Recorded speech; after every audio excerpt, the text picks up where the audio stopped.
So I hope the screen is visible and the voice is audible. If yes, so just put a message in the chat box so that we can begin with the class.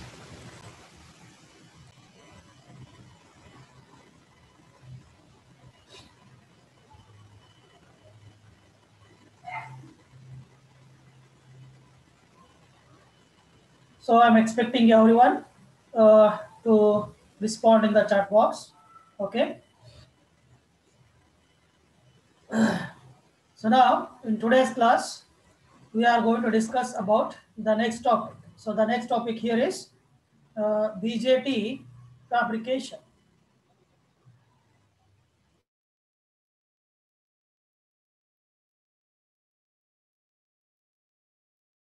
So here in BJT fabrication, we are going to discuss how the BJT has been manufactured. So which is the technology and what are the process used to manufacture the BJT. So in that we have taken the example for NPN transistor.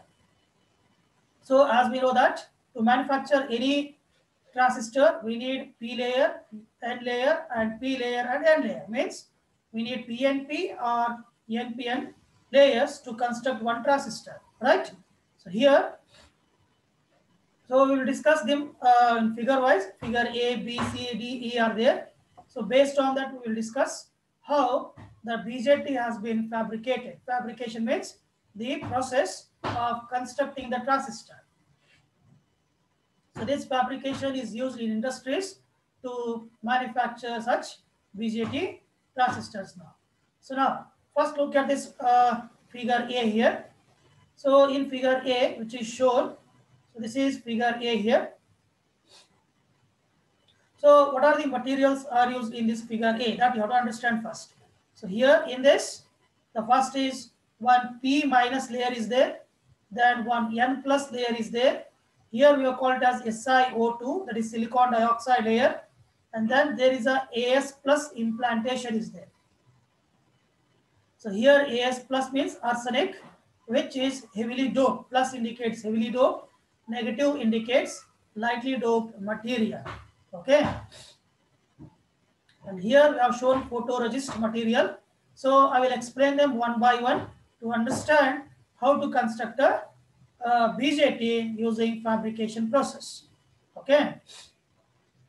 So now, so before understanding this BJT fabrication, first we need to understand what is this fabrication. Then only we can understand this figure A. Okay. So how we got all these layers, that is P minus, N plus, then SiO2, then this is a photoresist. How we got all these layers, okay, and what is the importance of all these layers, that we will discuss. Okay, then only we can understand how we got this figure A, because in your textbook, BJT fabrication has taken directly with the 5 figures. Actually, it has a 22, 25 steps are there to construct such BJT transistor. But here they have used direct figures to explain the fabrication. So that's why first we need to understand how we got P minus, how we got N plus, and how we got silicon dioxide layer and this photoresist material, and what is the role of this photoresist material, that we are going to discuss. Okay.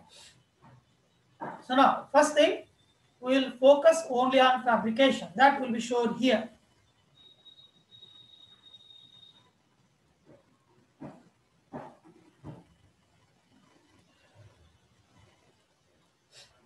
Okay, so now look at these diagrams here. So first thing, only concentrate what I'm going to explain. The remaining stuff belongs to the module 4. So here we'll only take those materials which are required for BJT fabrication. Okay. So now look at this. So what I got, first thing. So here I have taken one P-type substrate, okay, which is made up of silicon. So here the semiconductor choose is silicon, okay, in that which is belongs to P-type material, or we can call that this is a silicon substrate also. Okay, silicon semiconductor where majority charge carriers are holes now. So what is my intention? So my intention is I want to construct a transistor using fabrication. So in that, what is the step 1 says? Step 1 is starting with P-type silicon substrate. So here, this is a P-type silicon substrate. You have to understand this to understand BJT fabrication. So that's why I'm explaining this. So first, what I have taken one P-type silicon substrate. Now, what is the next process? I'm going for oxidizing silicon. Okay.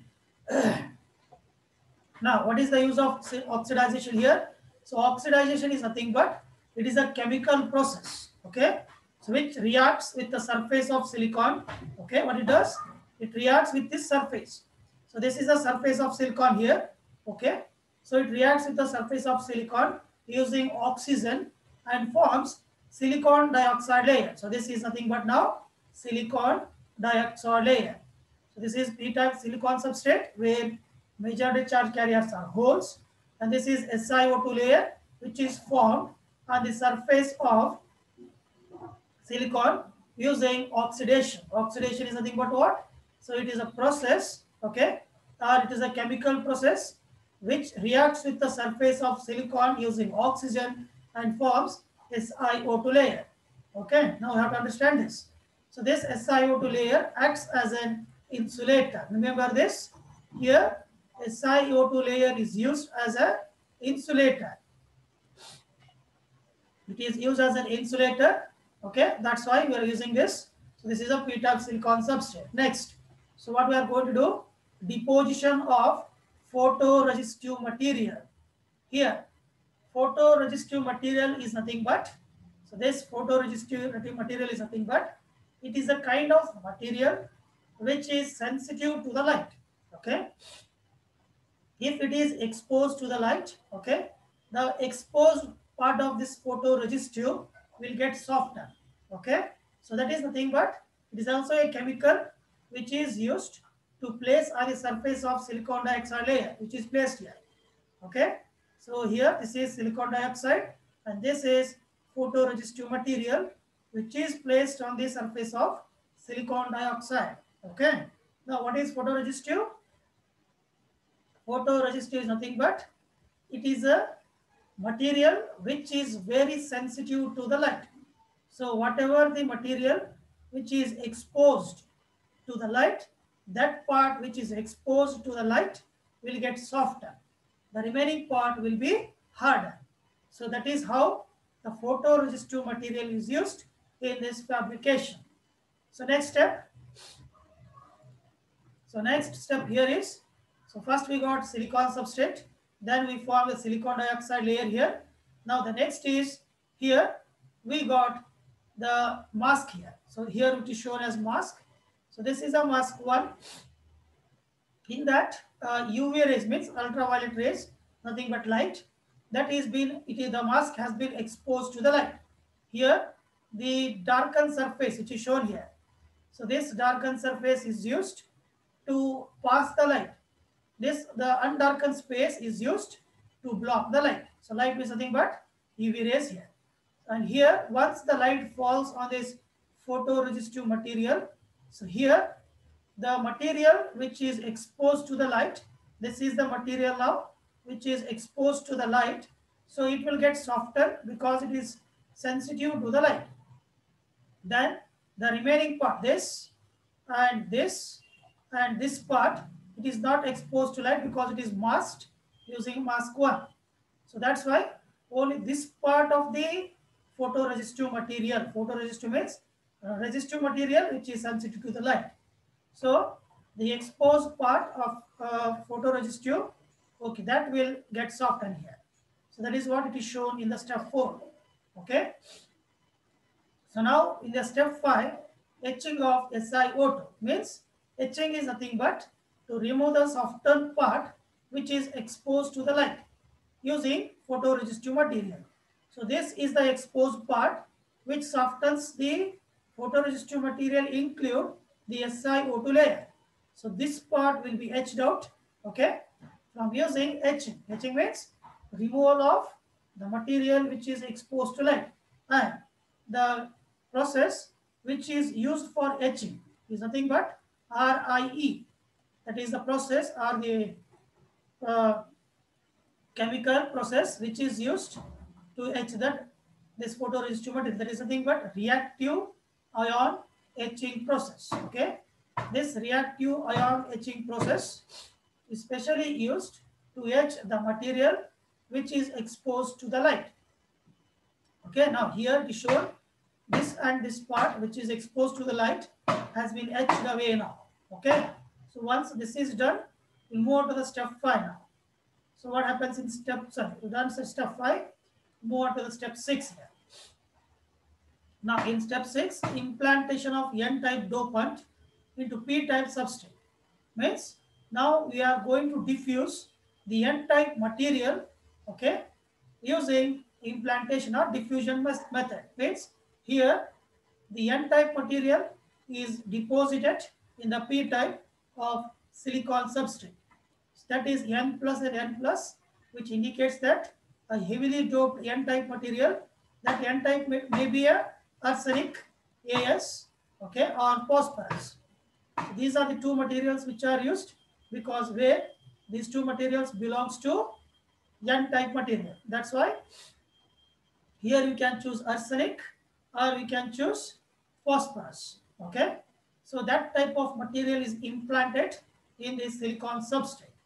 So that is done in the step 6. Now we come to the step 7. So in step 7, we have to create a context here between this N type and in this P type materials. Okay, 3 contacts we need. Again, to do that, so deposition of photoresistive material on the surface of silicon and SiO2. So here in this part, we are going to deposit again photoresistive material to create a contacts now, because we got P type and 2N type. We call it as NPN now. That is a transistor. What I need is I can create NPN or I can create PNP transistor. Any one you can do.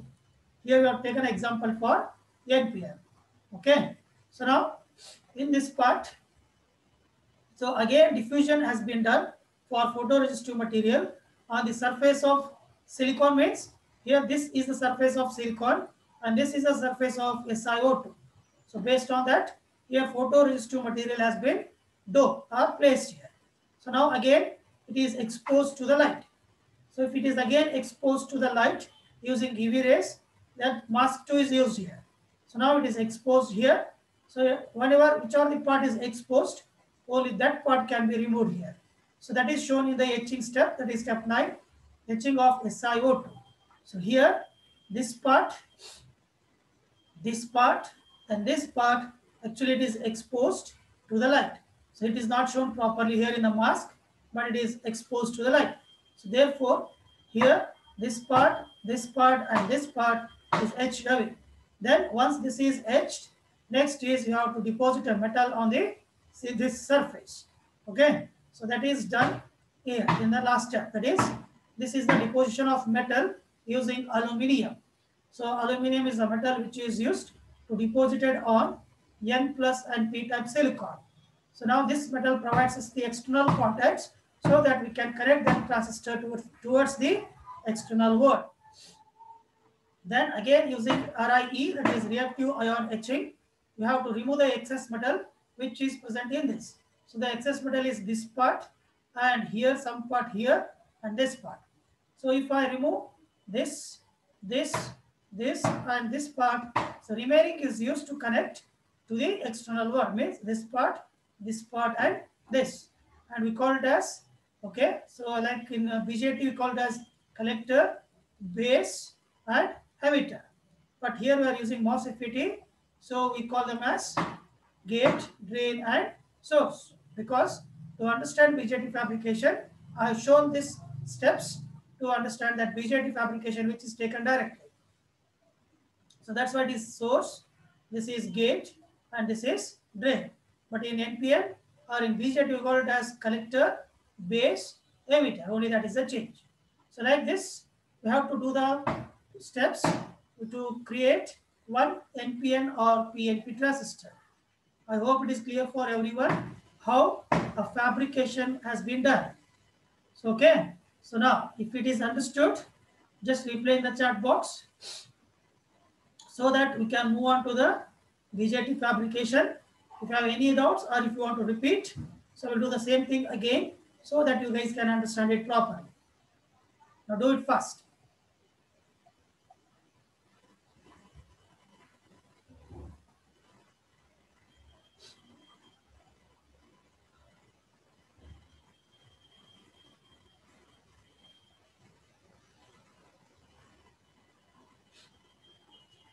See, I'm expecting everyone to respond in the chat box.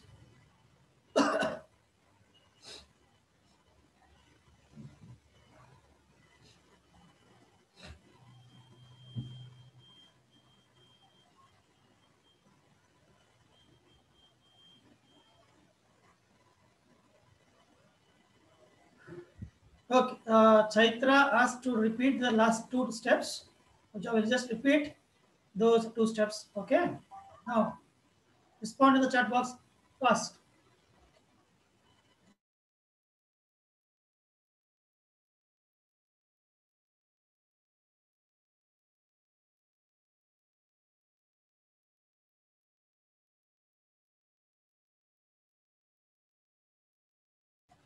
Okay, so I move on to the last 2 steps.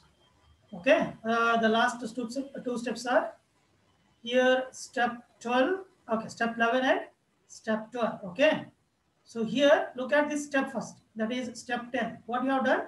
Deposition of metal on silicon surface. Okay, so here silicon surface is nothing but this part. So this part of the silicon, this is a part of the silicon surface, and this is a part of the silicon surface. This part is the surface of SiO2. Okay. So now, why we doing the deposition of metal here? We are doing this because we need to connect this to the external world. External world means taking NPN transistor and connecting it to the wire. That wire may be connected to the another device. Okay. For that, we need a metal. Okay, so that we are depositing the metal here.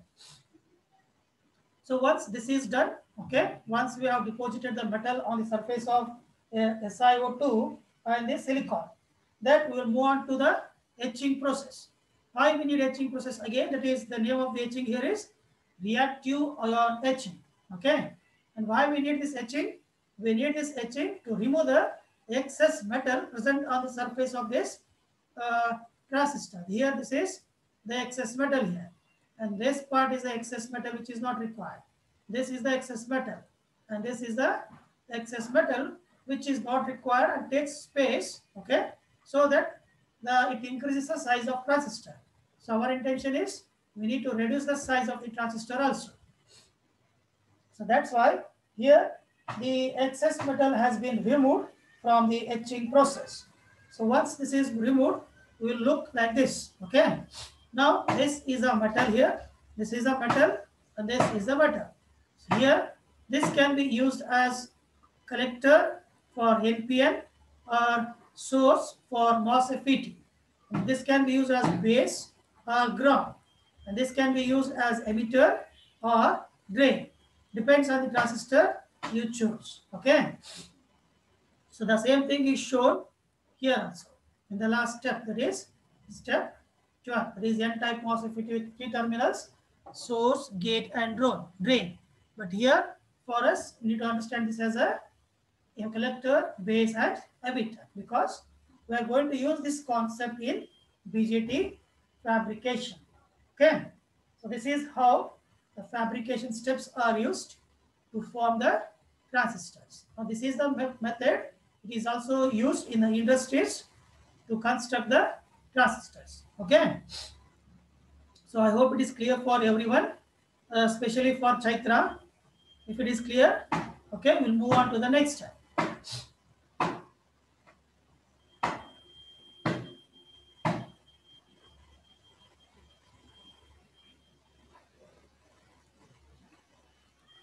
Okay, so now we will start with BJT fabrication, hoping you guys understood the fabrication process. But when I come to this BJT fabrication, here many processes or many steps taken at a single time. That is important. That is the main importance here. So what we have done here, the steps are taken directly, not without step by step. That is, first you have to take a piece silicon substrate, then you have to go for SiO2, then you have to go for photoresist, then you go for the masking using UV rays, then remove the respective part which is exposed to the light, then you have to dope the N plus, that is using AS, that is arsenic or phosphorus. Okay, those all steps has been done on a single figure here. We call it as figure A. So this is a figure A, or the first step in BJT fabrication, where P minus is nothing but minus indicates lightly doped, plus indicates heavily doped. Only that is the difference. Here all those steps has done in a single figure here. So that's why P minus layer is there. Then N plus region is buried. Okay, using the processes. That first is oxidation to form the SiO2, then photoresist. Okay, then we have used a masking to remove the exposed part to the light. Then AS plus is implanted, that is implantation, and then we form N plus region.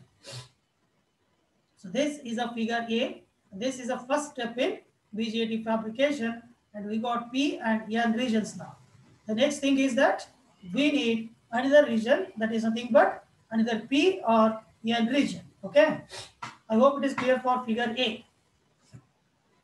So in figure A, we have done almost 5 or 6 steps at a single time.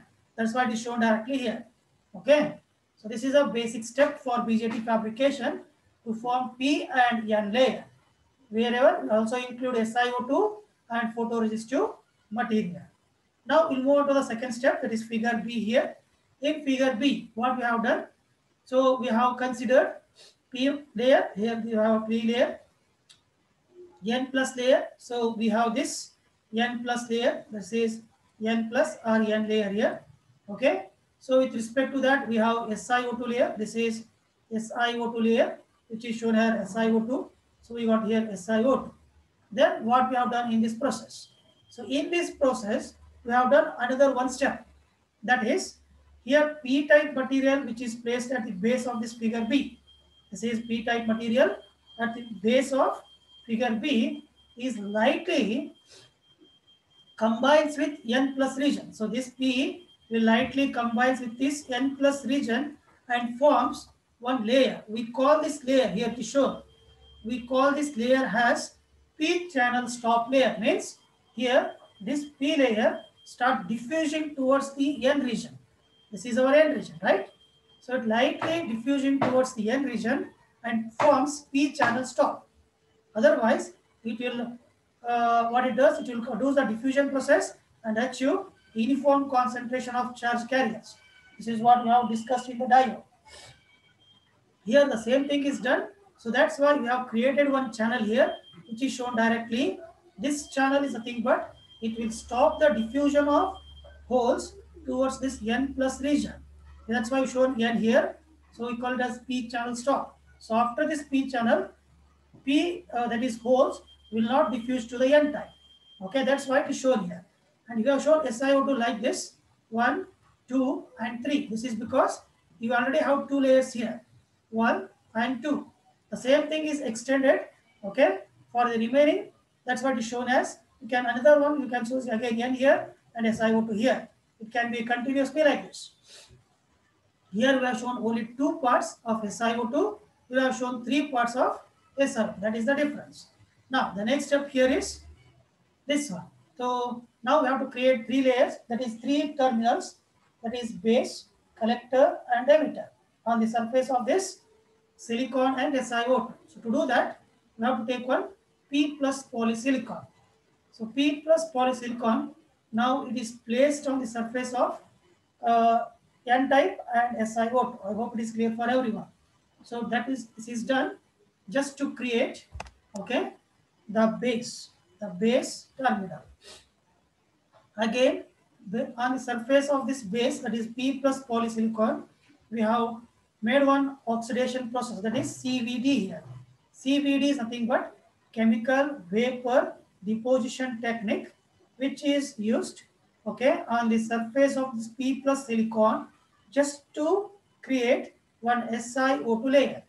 So this SiO2 layer acts as an insulator, okay, so between this P plus polysilicon. Now, once this is done, figure B will be completed. So now I will repeat the same thing. What we have done here in the figure B, P minus is there, same as here. Okay, this is at the base of figure B.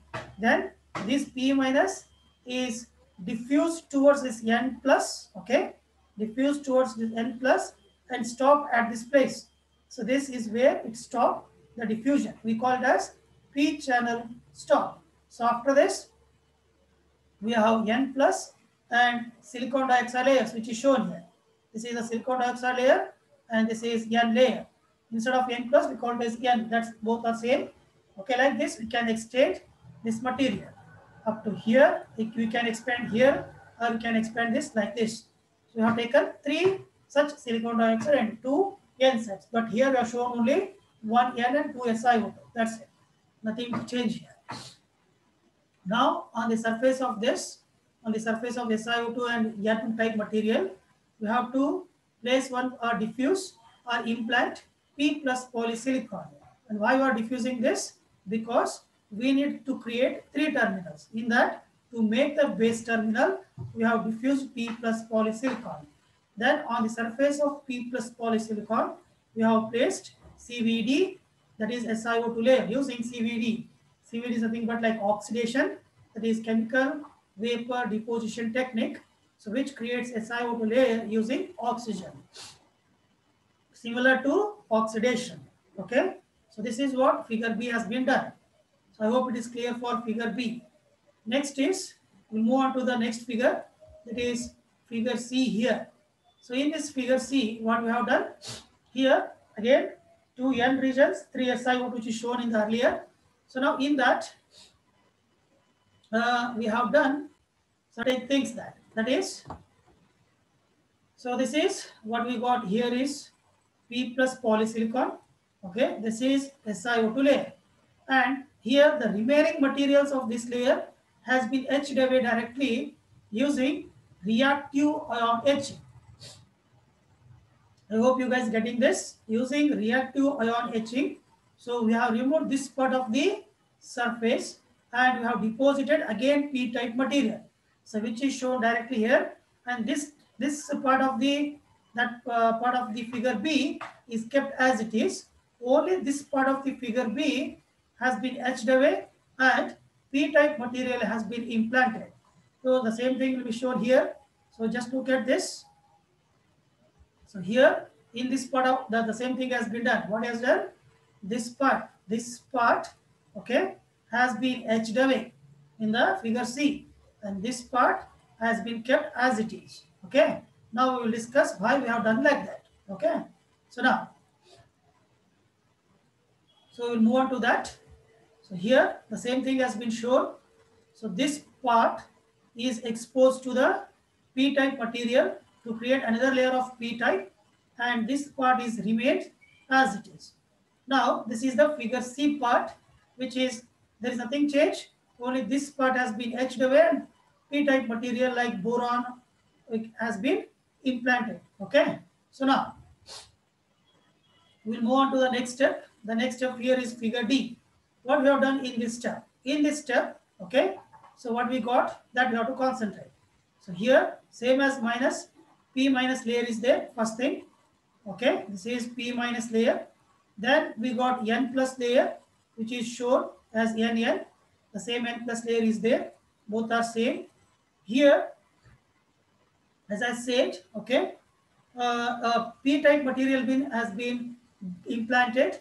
That P-type material is been shown here, P plus and P plus, and this is the P channel between these two P plus. Okay, and the material type which is used here is, that is boron.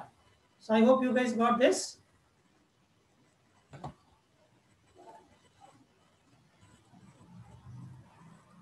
Okay, I hope you guys got this. That is, here we have used boron type of material which is doped into the surface, okay, to create P plus and P plus, and between them we have a P channel. Okay, so now using this, what we can get, we got PN, okay, or PNP transistor or NPN transistor, depends on the context which we have to use. Okay, so now, so this is used to create the base of the transistor. Now here we can connect the base of the transistor. Okay, fine. So now we'll move on to the next step now. So as we got this part, okay,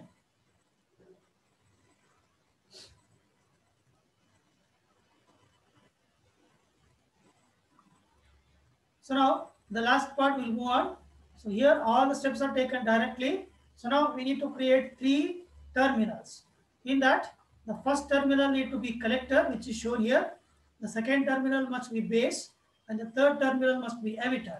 This is the 4th terminal, and we call it as substrate with the name called S. Okay. So now here this is shown directly here. It has to be done using photoresist, then exposing to the UV rays, then using aluminum, okay, then using etching, we have to create these contacts. Here it is shown directly to create the contacts of collector, base, and emitter. So now we can use this as NPN transistor, okay, and for BJT to perform amplification. So all the steps are taken directly here. So that's why I shown that BJT MOSFET fabrication to understand this concept. Okay, so we have same regions P minus N plus. So this is the channel between these two P plus. These are the SiO2 layers. This is the contact metal which is used to create collector, base and emitter. This is the last terminal used as a substrate. So in some companies it is used as a fourth terminal, and in some companies it is directly connected to ground. Okay, so this is how a BJT fabrication has been done to construct a BJT. I hope it is clear for everyone. If yes, so just put a message in the chat box as yes. If you want to repeat a particular figure, so I'll go for it. Do it fast. If you understood, put yes as fast. Okay, because you have to take attendance also.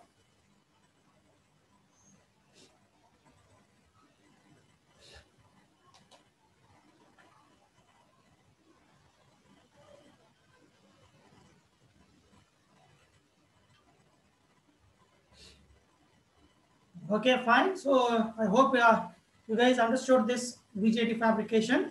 Okay, I have given the notes also. Just go through that notes, you will understand. So now start sending your USN number for attendance. Do it fast.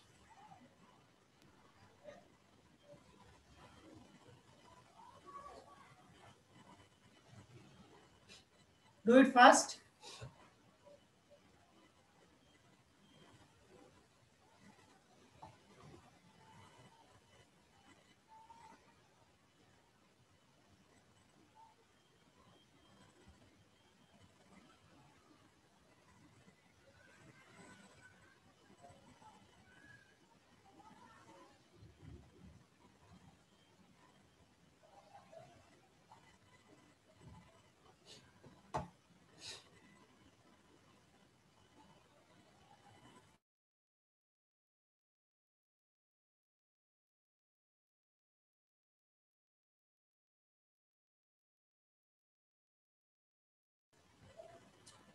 So I hope everyone has sent your USN numbers. Okay. So we will discuss the next session on Monday's class. Okay. So thank you for attending the class.